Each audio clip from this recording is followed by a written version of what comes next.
Assalamualaikum warahmatullahi wabarakatuh. Perkenalkan, nama saya Widayani. Saya dari Program Studi Pendidikan Ekonomi Universitas Muhammadiyah Palangkaraya. Video ini saya buat sebagai bukti bahwa saya telah melaksanakan praktek mengajar di SMA N1 Kahayan Hilir dengan mata pelajaran ekonomi pada kelas 12.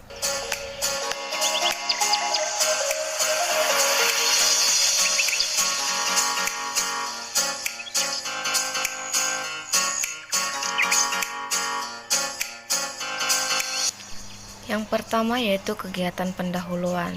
Seperti biasa, saya terlebih dahulu menentukan waktu sehari sebelum pembelajaran akan dilaksanakan, dan saya juga men-share materi terkait terlebih dahulu untuk mengantisipasi kendala jaringan saat pembelajaran akan dilaksanakan.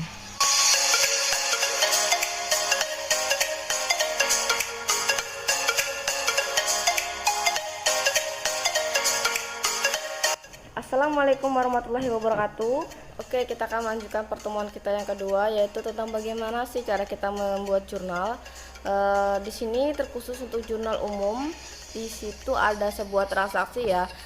Transaksinya itu dari salon Nyonya Vita. Nah, di situ ada beberapa transaksi yang nantinya akan kita posting ke dalam jurnal umum terlebih dahulu. Bisa kalian buka halaman 34. Nah, itu transaksi yang akan kita ulah ke dalam jurnal umum. Langkah pertama, kalian harus mengetahui format dari jurnal umum itu seperti apa. Nah, ini adalah contoh format dari jurnal umum. Karena pada perusahaan besar, jurnal umum itu tidak hanya satu lembar atau satu halaman, maka kita harus menulis di sini untuk mengenali ini jurnal umum pada halaman berapa. Maka di sini kita tulis halaman pertama. Pertama-tama kalian harus mengisi tanggal terlebih dahulu.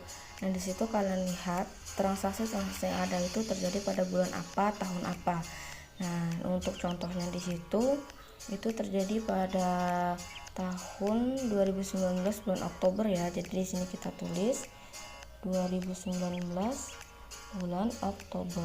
Nah, maka pada tanggal di sini kita tulis tanggal 1.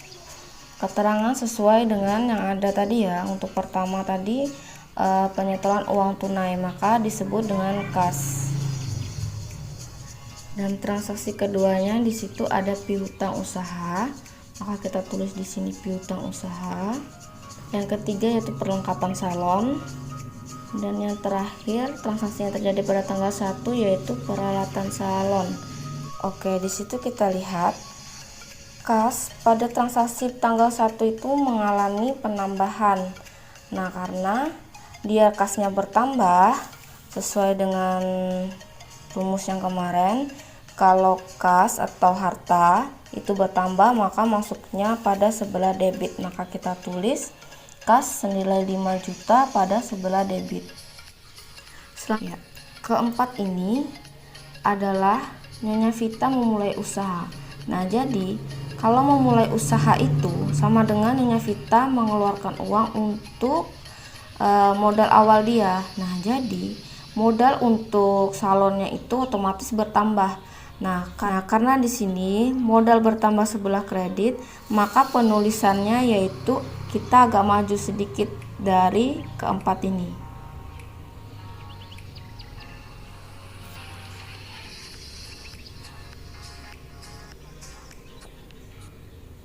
Kenapa agak maju? Karena dia masuk ke dalam kredit. Jadi untuk memudahkan kita melihat sebuah laporan. Nah, di sini maka kita tulis karena modalnya bertambah, kita tulis sebelah kredit yaitu senilai Rp22.300.000. Mengapa nilainya Rp22.300.000? Karena kas ditambah piutang jasa ditambah perlengkapan dan ditambah peralatan salon. Jadi semua yang ada di debit ini kita jumlahkan dan hasilnya adalah ini. Nah, untuk debit dan kredit hasilnya haruslah seimbang, harus balance karena nantinya akan mempengaruhi hasil dari laporan kita. Begitu pula transaksi-transaksi pada berikutnya. Nah, jadi setelah transaksi semua kita masukkan ke dalam jurnal umum, maka kita harus mencari jumlah dari keseluruhan debit dan kredit. Nah, hasilnya antara debit dan kredit haruslah sama agar laporan kita seimbang. Saat pembelajaran dimulai, saya mengucapkan salam dan menyapa siswa serta memberikan motivasi dan meminta siswa untuk berdoa masing-masing di rumah. Setelah itu, saya minta peserta didik untuk mengisi absen melalui link yang telah saya sediakan.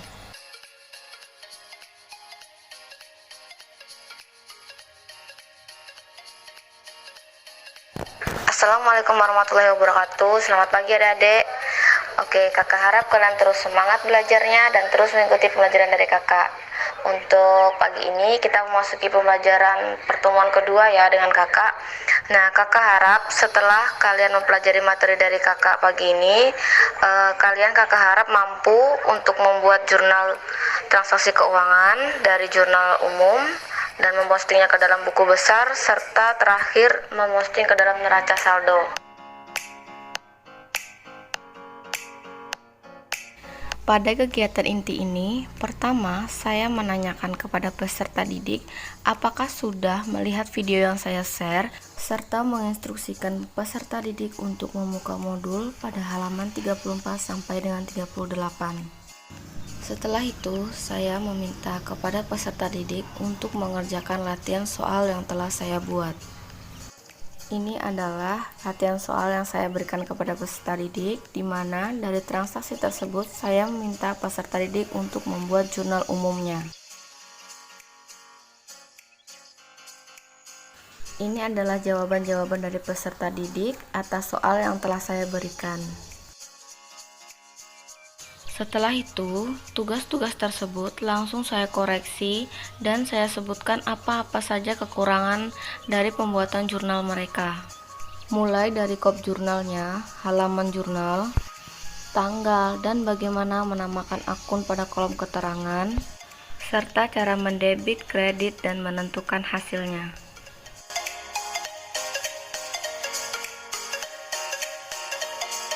Saat jam pembelajaran akan selesai, saya memasuki kegiatan penutup. Kemudian, saya memberikan kesimpulan tentang materi yang telah saya ajarkan.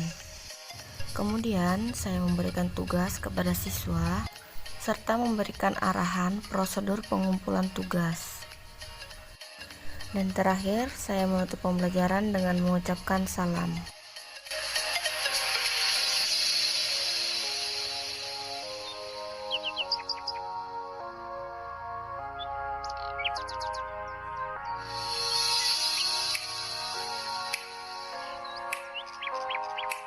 Ya, itulah video saya mengajar. Terima kasih telah menonton. Wassalamualaikum warahmatullahi wabarakatuh.